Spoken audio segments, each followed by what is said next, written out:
आगे बढ़ेंगे। मुल्तान में एलपीजी कंटेनर में आतिशज़दगी से 10 अफराद जाँ बहक जबकि 33 झुलस कर ज़ख्मी हो गए, जिनको निश्तर अस्पताल के बर्न यूनिट में मुंतकिल किया गया। लेकिन बर्न यूनिट में डॉक्टर्स की कमी और इलाज के हवाले से सहूलियात के फुक़दान पर मरीज़ों की अक्सर ज़िंदगी और मौत की कशमकश में मुब्तला है। वो किस तरह से, आइए देखते हैं मुल्तान से नुमान खान बाबर की इस रिपोर्ट में।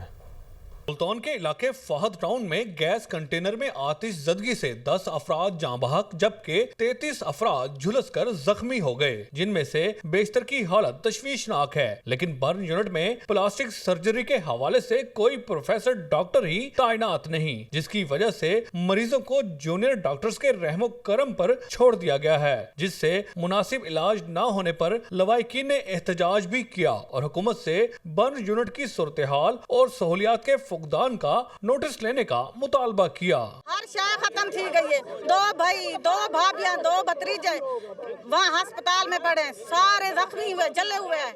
सूबाई वजीर सेहत का मौकफ है कि निश्तर अस्पताल गुज़िश्ता 4 साल से उधार अद्वियात की मद में मुख्तलिफ कंपनियों का 1 अरब रुपए का मकरूज हो चुका है और इसीलिए बर्न यूनिट में भी 80 से 100% बर्न मरीजों के लिए इलाज के हवाले से मसाइल दरपेश हैं, जिनमें प्लास्टिक सर्जरी के सीनियर डॉक्टरों की तैनाती भी शामिल है, जिसको हल करने की काविशें कर रहे हैं। ओवरऑल जो शॉर्टेज है ना पाकिस्तान में, इस साल जो हम रिडक्शन कर रहे हैं उसमें ये खास जो स्पेशलिटीज़ हैं, प्लास्टिक सर्जरी है, पीडियाट्रिक कार्डियक सर्जरी है, वेस्कुलर सर्जन्स हैं, एनेस्थीसिया के लोग हैं, उनमें इजाफा किया जा रहा है, मगर ये थोड़ा सा ना टाइम टेकन है। दूसरी जानिब गैस कंटेनर आतिशज़दगी के नामजद मुल्जमान को भी ताहाल गिरफ्तार नहीं किया जा सका, जिसकी वजह से जाँ बहक अफराद के वर्सा ने हुकूमत से फौरी इंसाफ का भी मुतालबा किया है।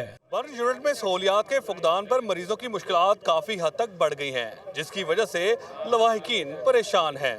कैमरामैन अली सुल्तान के साथ नुमान खान बाबर, दुनिया न्यूज़, मुल्तान।